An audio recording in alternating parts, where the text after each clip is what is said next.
It's the start of a new year, which means it's a great time to think about our plans and our intentions for our homestead in the coming year.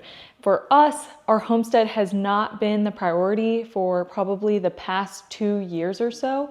We've been in the process of self-building our home, in which we are to the final stages, which is extremely exciting. You can see from our kitchen behind me. We still have some work going on, but we are probably going to be moving in within the next month or so, which means that for this coming year, we can really focus on some of our homestead goals. For us personally, we homestead because we want to lead a more sustainable life. We're pretty much starting from a blank slate. We purchased our land several years ago, but the primary focus has been building a house so that we have somewhere to live. And now we are getting to that point where we can start planning our garden bed layout, figuring out where we're going to keep animals, and doing all of that infrastructure planning. We do have a garden at Alex's mom's house, which I will be utilizing this coming season, but I do really want to focus our primary efforts on our new property because this is where we're going to be spending most of our time. We have 5 primary priorities for this year, and these are not in any certain order, but the first goal I feel is something that is probably a goal for a lot of homesteaders, or at least seasoned homesteaders, and that is to increase the volume of food that we are producing. Our long-term goal, like 5 to 10 year plan, is to produce pretty much all of our own food. That may exclude some meat products and dairy products because we don't know that we have the interest in raising like beef cattle or pigs. Those are still unknowns for us. But as far as vegetables go, and then chicken, things like that, those are things that we want to bring to our homestead. The most obvious way to achieve this goal is to plant more seeds. We are putting a heavy focus on vegetables that store really well. So that is a lot of root vegetables, so onions, potatoes, carrots, and then also kind of pairing with that, we want to focus on some dry goods, so like dry beans, things like that. Probably some like winter squash, things that store longer. This is stuff that I've grown in the past, but maybe I wasn't super successful with. But this year, that's like one of my primary focuses because that's one way that we can kind of increase the amount of food that we have into the winter. The second thing is that I am also growing some new varieties that I haven't grown in the past that can give us earlier harvests. So for example, one thing I'm growing this year is radishes. Those are things that you can plant out really early in the season and they mature really quickly, so you have food quicker. I'm not personally a huge fan of radishes, but I did read that you can roast them. So I was like, okay, that would be a fun thing to try this year. Let's grow those, see if we can enjoy some of those this season and see if we like them. Beyond planting more seeds, another big thing is extending your season, kind of along the lines of like growing radishes or growing lettuce, things that are cool season, and growing those really early in the spring so that now you have food earlier in the year, and then also doing the same in the fall season where you can plant those same cool weather crops and harvest those things. We really want to work on extending our season. So not only is that planting varieties that enjoy the cool weather, but we also want to build some cold frames this year. We eventually want to build a greenhouse, but that's likely not going to happen this year or maybe even the next year. So cold frames are a good interim. We actually sat down this morning and started like finalizing some ideas that we have around that to start building them. So that is one thing that's really important for us, is like extending that growing season so that we can grow even more food. On top of that, we want to preserve more food. We both don't love preserving food. It's both energy and time intensive. And so for us, sometimes it feels like more work than what it's worth. So we definitely want to put our focus on extending the growing season if we can, but we do want to get better with preserving things. One thing I'm super interested in doing this year is doing some pressure canning. I don't currently have a pressure canner, so that's going to be something that I save up for. And then I would love to learn how to pressure can some things for longer storage. So maybe like some soups or like meat. That's really interesting to me. I just want to learn about pressure canning because there are definitely some food groups that I'm interested in preserving that you can't do with a water bath canner. So that's something that's on the list for this year as well. In addition to growing veggies, we also plan to raise meat birds this year. So in the past 2 years, I think, we have helped our friends process their meat birds. And so basically what we do is they raise the meat birds, they buy all the feed, they put in all that work to actually raise the animals. And then on the processing day, we come over, we help with setup, we process the animals, and then we help with like all the cleanup work, and we pay them for 10 of the birds. So they raise a total of 40 birds and we take 10 of them. It's a really great setup for us because they get to keep majority of the birds, but then they also have some help with actually processing, which is a lot of work. And so from that, we've kind of determined that we would like more chickens. And so we're thinking this coming year, we're going to ask our friends if we can maybe do 2 processing days during the year. So maybe we do one in the spring and one in the fall, and like we trade labor. So we'll go there in the fall and they come here in the spring, or vice versa. And then they'll just keep all of the birds and then we'll keep all the birds here. So that adds to providing more food for ourselves from our property. In addition, we have added fruit trees over the past 2 years. We may add additional ones this year. We have some fig trees downstairs in the garage that are ready to plant in the spring. So that will definitely be added. But as far as other fruit trees go, we may experiment with berries or do something different there. But the goal is to kind of add to that fruit section of our homestead. The second goal is to set up systems to make tasks easier. This is something that Alex is very passionate about. We are both engineers, so we're constantly thinking of ways to like improve upon the things that we're doing to save ourselves time or be more productive.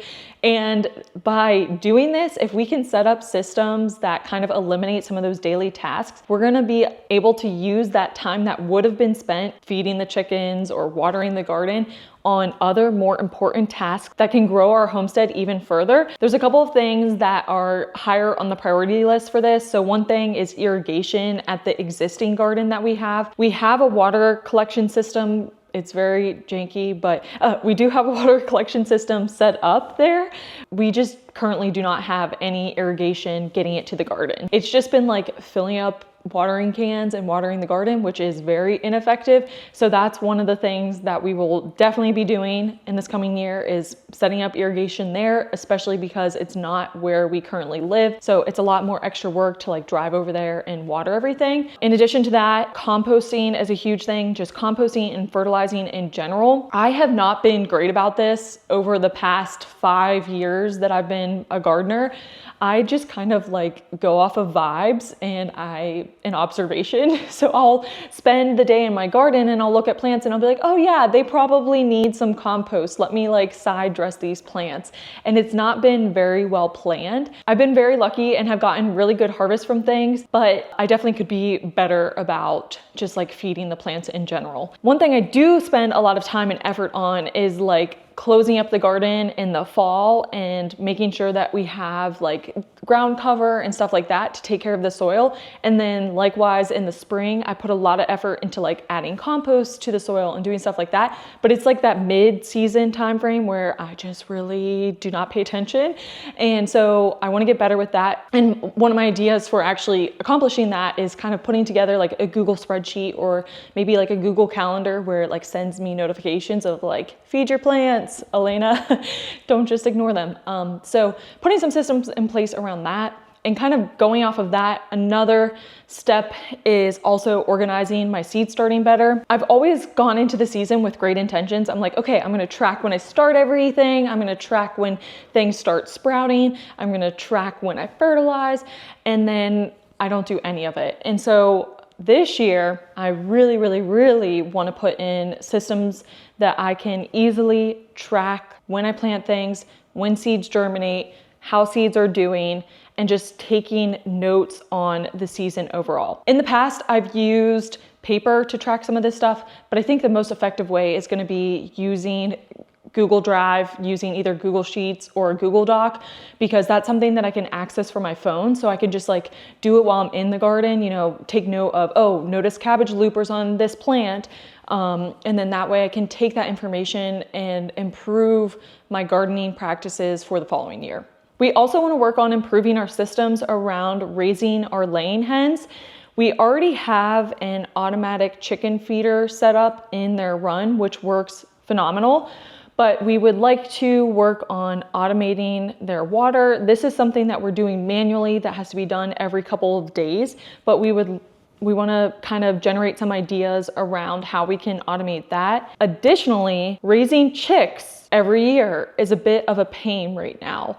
So one of our friends has like 2 chicken coops and then a run connecting the two chicken coops, which is genius. So if you're in a place where you're just planning out your chicken coop and run right now, highly recommend this. So she has like the 2 chicken coops, run in the middle, and that allows her to separate the run, but have like baby chicks in one side and the adult hens in the other side. And so they can safely integrate without having to put in a bunch of effort with a lot of different infrastructure and systems and stuff like that. We will definitely be doing that here. So future videos to come, but that is definitely one of our plans. The third goal is the goal I'm most excited about. I want to learn a lot about botany, permaculture, and creating a food forest. I've implemented some of these concepts and ideas into our existing garden, but I really, really want to design our entire property to kind of like encompass all of this. If you're not familiar with what food forests are or permaculture, it's just this idea that your garden and your growing space or your homestead is an ecosystem. And so everything can work together to like create this beautiful harmony. And I just get so excited when I think about this. And so that's definitely something that I want to learn more about, especially because we are in those very early stages where we can come up with a pretty solid plan to execute some of this. So some of the principles that I really want to implement are, the first being, I want to use our livestock to help us in the garden. So there's different methods and ways to do this. I still need to do a lot more learning on this, but basically they can help us prepare the soil for the garden. You could also use like goats or sheep or other animals to help like clear an area to create a new growing space. So I definitely want to utilize them a little bit more. The second is to create microclimates within our growing space. So we can use things like trees and shrubs to help us with that. And I still have a lot of learning to do around this concept, but it's something that I'm interested in kind of diving deep into and seeing how we can implement that here with our design. Along the same lines, I want to plant more trees and shrubs to invite more wildlife and insects to our property, because those birds or insects can help with our garden. And so, like I said, the idea is to create an ecosystem. So maybe those trees or shrubs don't provide us with food, but they can provide the ecosystem with food or shelter. And then those animals or insects can help us with the garden. I find this topic very intriguing, and I think that it's something that's commonly overlooked in a home garden or a small homestead. So I definitely want to learn more about that and hopefully bring to light some ideas for other people to incorporate, like trees and shrubs that support the native ecosystem, that then in turn can help you with your own homestead goals. As far as learning about botany goes, this is something that I'm really interested in because I want to know the why of things. I'm a very naturally curious person, and sometimes when I read books on gardening or watch videos, everything is just so high level that I feel like I just need a better basic understanding of how things work in order to effectively problem solve in my garden.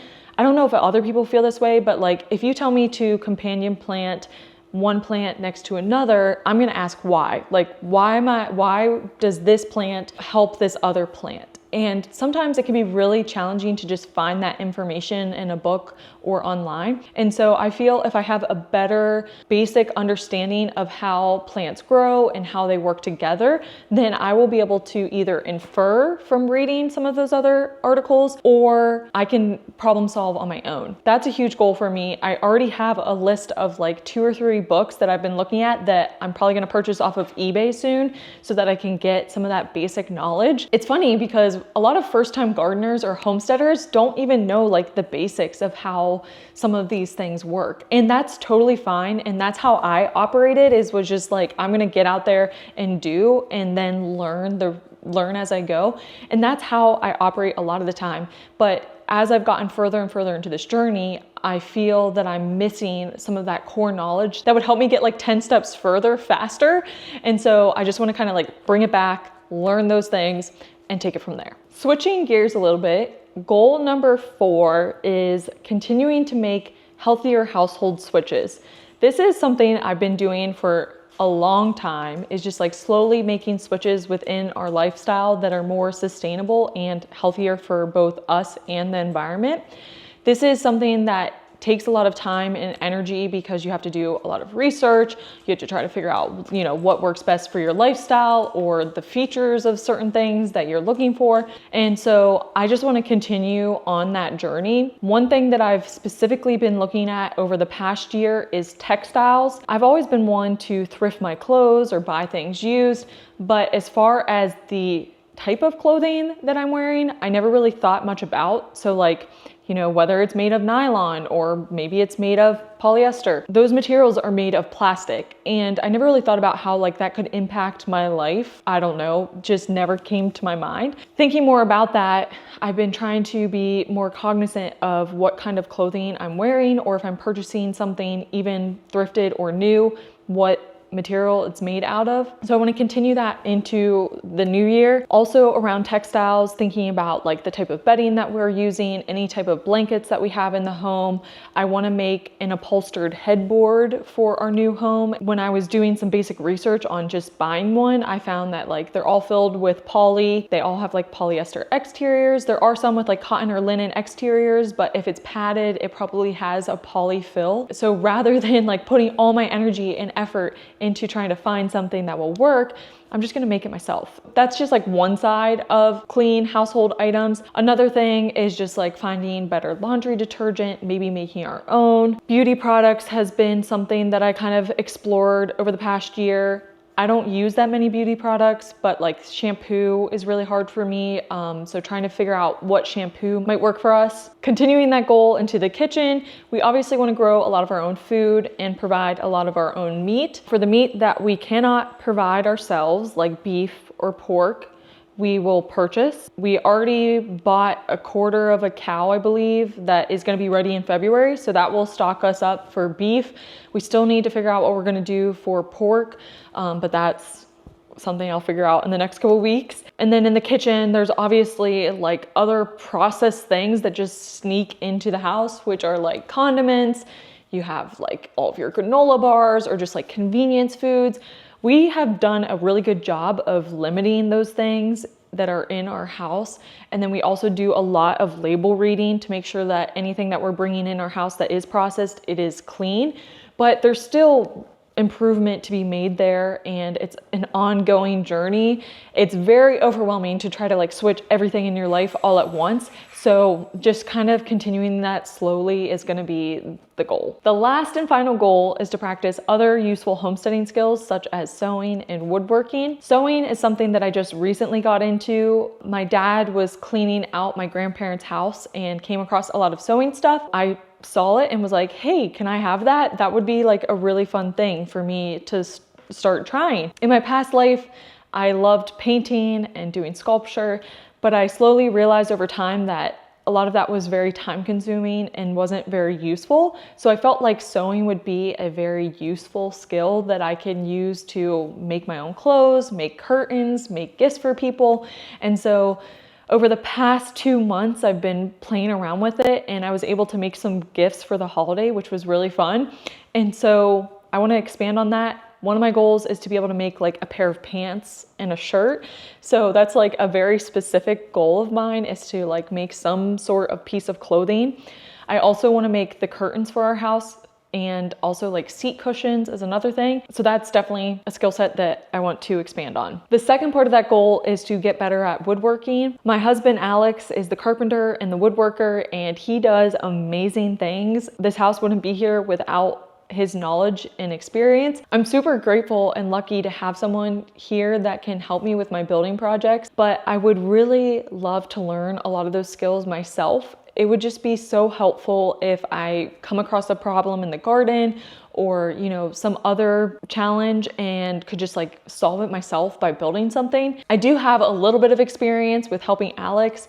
I know how to use a lot of the tools, but as far as problem solving and just coming up with a plan, that is the area where I'm really lacking. I struggle to just know the steps that I need to get my idea to reality. So just by practicing more woodworking and carpentry, I'm sure that knowledge will come over time. So that's why woodworking is part of the goals too. So that's a wrap on the goals for the new year. There's obviously a lot of smaller goals beneath each larger overarching goal, but for me, I find that being specific and laying out some of those ideas in a lower, more attainable goal, I have a tendency to be able to reach those things quicker and not feel so overwhelmed. So I hope that this video gave you some ideas for some things that you may want to add to your own list for the new year. If you have any other suggestions or just want to share some of the things that you're planning to work on this year, I would love to hear about them. Another thing that I really want to create over this next year is community. And so I would love if you left a comment and just told me some of the things that you're working on so that I can support you too. Because one of the best things about homesteading is having a community of people to support one another. So I will be cheering you on from afar. Best wishes for the new year, and thank you so much for joining me today.